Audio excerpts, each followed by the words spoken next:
warahmatullahi wabarakatuh. Kami dari kelompok 1 kelas 9C ingin membuat video wawancara. Sebelumnya perkenalkan, nama saya Dian Armita Sabrina. Nama saya Alifu Fitria. Nama saya Giska Divayanti. Nama saya Rizky Hafiz. Nama saya Muhammad Fadli Azami. Nama saya David Basel Tabaran. Assalamualaikum warahmatullahi wabarakatuh. Waalaikumsalam warahmatullahi wabarakatuh. Perkenalkan, kami dari kelompok 1 kelas 9C izin bertanya kepada Bu Reni selaku guru BK dengan tujuan untuk mengetahui permasalahan siswa-siswi di SMP ini. Boleh tidak ya, Bu? Oleh, apa yang mau ditanyakan? Pertanyaan pertama, bagaimana Bu Reni sebagai guru BK dalam membantu siswa mengatasi masalahnya? Oke, yang pertama adalah bagaimana bantuan yang diberikan kepada siswa ya. Ya, yang jelas ada dua hal yang harus dibantu sebenarnya di sekolah ini kan. Bukan cuma siswa yang bermasalah yang harus dibantu, siswa yang tidak bermasalah pun harus dibantu. Aja gini, kalau yang bermasalah yang memang jelas harus dibantu ya kan. Nah, supaya dia bisa membantu dia untuk menyelesaikan masalahnya sehingga dia bisa mengikuti proses pembelajaran itu dengan lancar tanpa ada hambatan ya kan, karena masalah-masalah yang terjadi itu bisa menjadi halangan, bisa menjadi rintangan untuk seseorang atau khususnya siswa itu untuk mencapai prestasi ya kan. Nah, tapi untuk mereka-mereka yang berprestasi juga jangan dikira tidak punya masalah ya kan. Nah, mereka-mereka yang berprestasi juga perlu juga diperhatikan ya kan.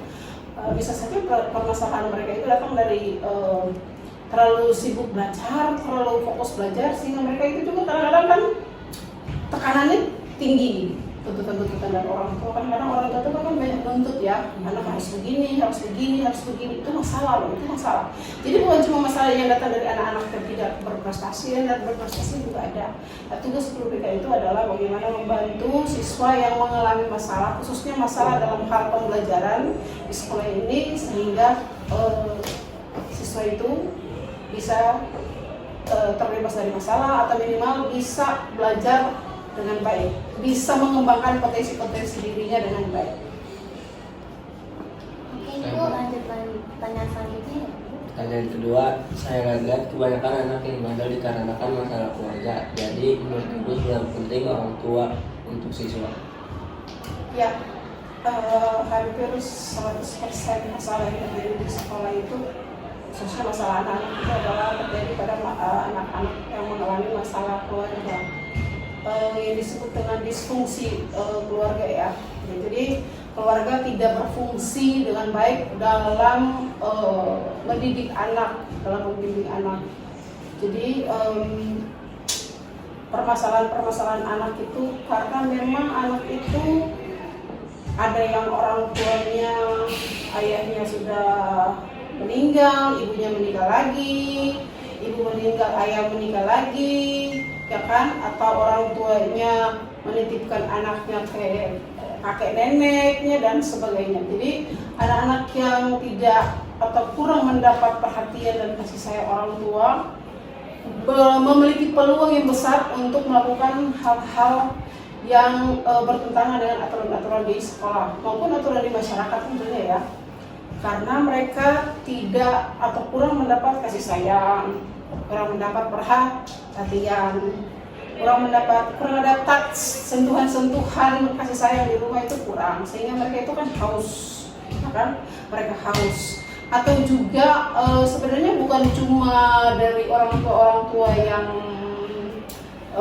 ada anak broken home ya, orang tua yang berpisah, tapi bisa juga dari orang tua yang sibuk.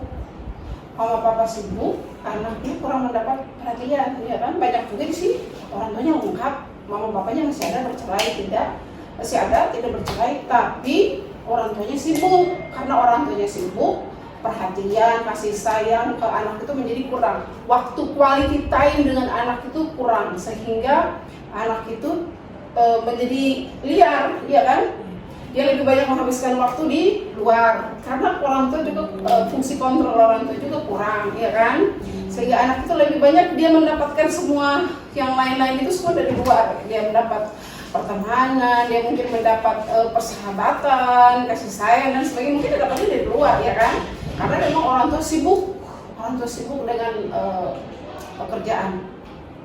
Baik orang tua yang punya karir, begitu juga dengan orang tua yang memiliki latar belakang pekerjaan yang misalnya buruh, ya kan, pekerjaan-pekerjaan informal. Itu kan mereka juga menghabiskan banyak waktu di luar. Yang pekerja informal ya, pekerja informal itu kayak buruh, ya kan, gitu kan. Nah, jadi gitu mereka harus pergi pagi-pagi, pulangnya malam. Tentu saja waktunya untuk anak itu tidak ada. Jadi sebenarnya bukan saja anak yang masalah keluarga itu karena orang tuanya bercerai atau orang tuanya meninggal, tapi juga orang tuanya tetap utuh, tapi quality time ke anaknya kurang. Karena faktor apa? Ya faktor pekerjaan, faktor ekonomi. Ekonomi itu yang salah satu faktor ekonomi itu yang menjadi pemicu terbesar anak itu korban. Karena dari permasalahan ekonomi itu bisa saja orang tua bercerai, ya kan? Atau bisa saja orang tua harus bertugas di kota lain atau bisa menjadi TKI dan sebagainya, sehingga hubungan anak dengan orang tua itu menjadi renggang, memicu perbuatan-perbuatan anak yang tidak baik karena anak kurang mendapat perhatian dan kasih sayang. Itu ada dua pertanyaan lagi dari kelompok kami. Pertanyaan ketiga akan diajukan oleh David.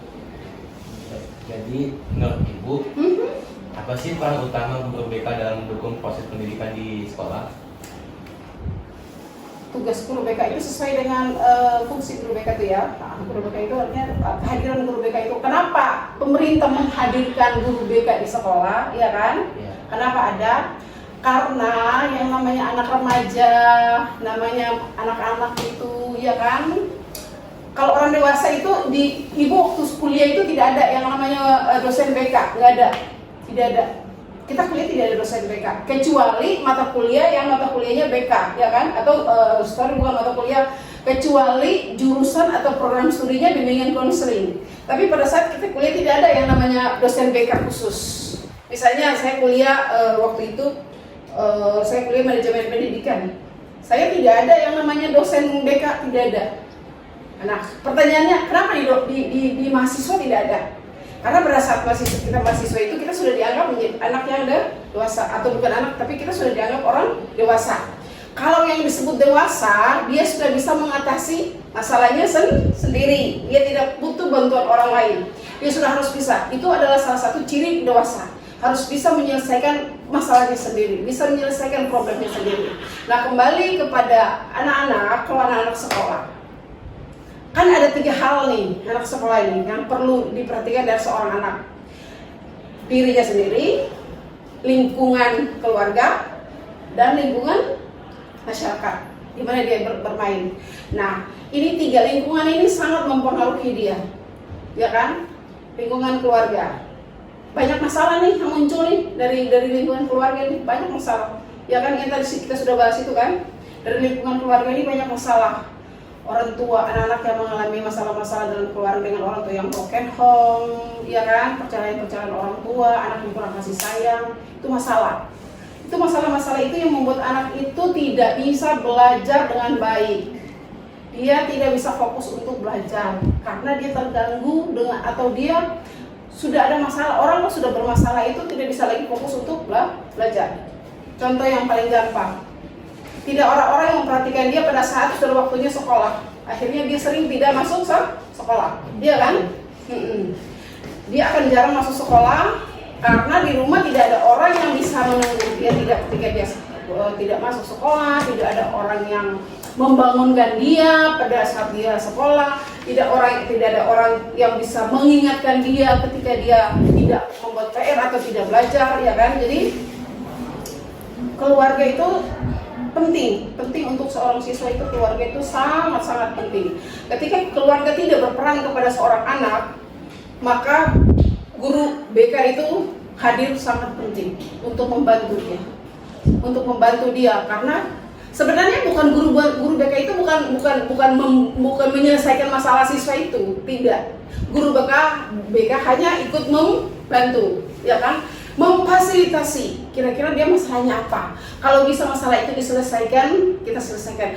Mungkin saja dia butuh alih tangan ya kan? Ada juga alih tangan kan. Jadi misalnya kalau dia punya masalahnya yang sudah berhubungan dengan dia mungkin stres atau dia depresi, dia punya masalah-masalah itu sehingga dia nggak bisa belajar, kita bisa alihkan kepada ahlinya, ya kan? Jadi kita bisa alihkan. Atau dia punya masalah kesehatan, kita bisa merujuk dia misalnya ke rumah sakit atau puskesmas dan sebagainya. Yang berikut, masalah di sekolah. Jangan dikira juga sekolah itu aman-aman saja. Ada anak dari rumah bagus, di rumah dengan didikan yang bagus dari orang tua di rumah. Tetapi ketika dia di sekolah, dia menemukan teman-teman yang dari latar belakang orang tua kan yang berbeda tuh di sekolah. Ada yang orang tua latar belakangnya bagus, didikannya bagus, tapi banyak juga anak-anak yang datang ke sini dengan latar belakang yang kurang didikan dari orang tua. Akhirnya anak yang baik tadi, yang dididik secara baik di rumah, ketika dia berteman dengan teman-teman yang kurang ada didikan dari rumah, akhirnya dia ke bawah, ya kan? Nah, udah banyak contoh. David pun mengalami hal yang seperti itu kan? David pun ada di situ lingkungan itu, ya kan? Saya yakin David dididik dengan keluarga yang baik, dengan orang tua yang punya didikan secara pengetahuan agama juga mumpuni untuk David. Tapi ketika David bertemu dengan teman-teman yang agak-agak lain, ya kan? Mungkin mereka dalam latar belakang keluarga juga beda kan? Mungkin pendidikan yang mereka terima pun tidak seperti yang David terima kan? Mungkin agak longgar. Kalau David mungkin agak ketat, diperhatikan orang tua yang memperhatikan, dalam segala hal orang tua memperhatikan. Sehingga David bisa saja terjerumus, ya kan? Bisa saja, bisa. Dan itu memang sedikit terjadi juga kan David kan, ya kan? Jadi itu pengaruh lingkungan itu paling besar. Mau lingkungan sekolah, ya kan? Yang berikut lingkungan di rumah. Pergaulan di rumah ini juga luar biasa loh. Kalau salah memilih teman di luar rumah lebih berbahaya lagi. Makanya sebaiknya dianjurkan itu pilihlah teman walaupun kita di rumah, pilihlah teman-teman kita yang sekiranya itu anak-anak sekolah juga. Jangan kita anak sekolah, kita punya teman anak yang tidak sekolah. Itu berbahaya. Ketika jam sekolah dia mengajari kita untuk bolos. Sebagai teman, kita akan ikut bolos. Satu kali kita membolos, kita merasakan nikmat, enak, nggak belajar, bolos, bermain enak. Itu akan menjadi sesuatu yang menyenangkan. Sesuatu yang menyenangkan itu pasti dia apa lagi? Sesuatu kita melakukan sesuatu yang menyenangkan, pasti kita apa lagi? Sekali kita lakukan pasti ada apa lagi? Diulang, karena enak kan? Iya kan? Nggak orang bolos sekali dia merasa nikmat dong, ya kan? Pasti diulang lagi, ya kan? Nah disitulah hadirnya guru BK. Jadi guru BK itu sebenarnya membantu siswa menyelesaikan berbagai permasalahan siswa, khususnya permasalahan siswa yang berhubungan dengan prestasi belajar. Membantu siswa mengembangkan minat-minatnya, ya kan? Minatnya, bakatnya, potensi dirinya, supaya membantu dia menemukan potensi dirinya, membantu dia menemukan bakatnya. Buat itu seperti apa, ya kan? Jadi guru BK itu memang cukup penting karena di sekolah itu kan dalam proses yang namanya proses masa remaja.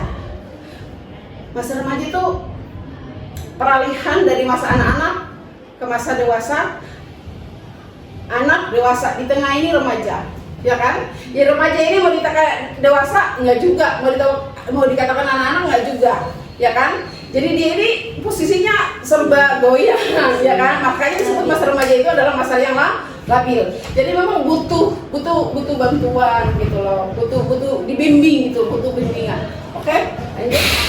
Jadi pertanyaan terakhir kami ajukan untuk Ibu, selanjutnya dibacakan oleh Kak. Apa tantangan terbesar Bu Reni sebagai guru BK dalam membantu siswa mengembangkan potensi? Oke, kita berbicara tentang tantangan. Iya. Sebagaimana kasus-kasus yang sudah pernah terjadi, permasalahan-permasalahan yang terjadi, tantangan yang terbesar saat ini kita adalah kita bersaing dengan dunia IT ya. IT ini luar biasa, ya kan? Sebenarnya IT ini support sistemnya yang luar biasa untuk pendidikan. Untuk memajukan pendidikan, IT ini luar biasa membantu, ya kan? Kita bisa belajar segala macam itu bukan dari guru, bisa saja kita belajar dari mana? Internet kan? Kita bisa dapatkan semuanya dari situ. Bisa, kalau kita punya kemampuan bisa. Walaupun ada juga sisi yang memang kita tidak dapatkan dari internet, ya kan? Tapi kalau boleh jujur, bisa saja suatu saat itu di luar negeri sana guru itu sudah tidak ada. Karena apa sih tidak ada di internet itu? Semuanya ada kan? Ada semua. Cuma satu yang tidak ada, pendidikan karakter. Adab itu nggak diajarkan di sekolah. Ya tidak ada di IT, tidak ada di IT. Segala sesuatu tuh ada di IT. Kita mau cari apa tinggal ketik keluar semua, ya kan? Kembali ke pertanyaan tadi apa? Tantangan. Iya, jadi tantangan yang terbesar kita saat ini adalah karena perkembangan dunia IT, anak-anak itu bebas mengakses internet itu, dan juga negara kita juga belum punya kemampuan untuk membatasi akses internet yang tidak sewajarnya itu. Jadi kita banyak tantangannya dari situ. Banyak hal-hal yang ditiru oleh murid, ya kan? Nah, yang ditiru, ya kan? Sehingga banyak hal-hal yang terjadi di sekolah ini yang cukup miris lah sebenarnya. Bukan miris dalam pengertian apa, tapi kayak perilaku anak ya, cuek, ya kan? Mungkin Indonesia ini kalau menurut Ibu sebenarnya kita untuk IT ini mungkin kita belum sebenarnya antara siap dan tidak siap, ya kan? Kita butuh, tetapi dalam penggunaannya kita tidak bisa seleksi mana hal-hal yang harus kita tonton, yang harus kita ambil positifnya, mana yang tidak, ya kan? Banyak anak-anak meniru, ya kan? Meniru mentah-mentah apa yang ada di dunia IT itu kan, di dunia internet itu kan, apalagi ada TikTok, Instagram, ya kan? Banyak hal, tantangan guru BK itu di situ banyak, ya kan? Kita tidak bisa mendeteksi mereka. Kita tidak bisa sampai masuk ke dalam dunia mereka. Kayak di TikTok, Instagram, ya kan, mereka mengakses hal-hal yang sangat-sangat tidak baik, ya kan, yang sesuatu yang buruk, ya kan. Jadi saya rasa tantangan yang terbesar itu sih. Kalau tantangan dari orang tua, saya rasa orang tua selama ini mendukung semua program dari kita guru BK, mengundang orang tua juga, orang tua datang. Tidak ada masalah, anak-anak juga di sini sebenarnya pada aslinya juga anak-anak sebenarnya tidak masalah. Cuma karena masalah pergaulan, karena dunia akses internet ini yang luar biasa sehingga mereka itu kadang-kadang belum waktunya. Mereka menggunakan sesuatu itu belum menggunakan atau melihat sesuatu itu yang belum pantas atau belum waktunya mereka lihat, ya kan? Contoh nih.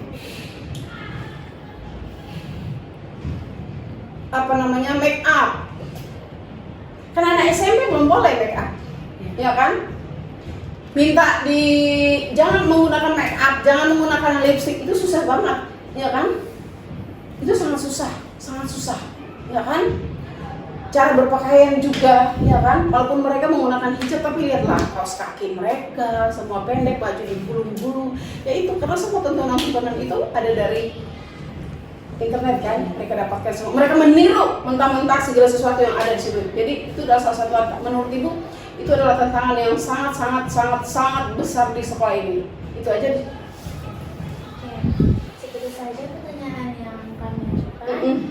Maaf atas ganggu waktunya Ibu yang buat istirahat. Gak apa-apa. Kalau Ibu lagi santai ya masalah. Tapi kalau lagi banyak kerjaan, lagi itu ya susah untuk bantu tadi ya.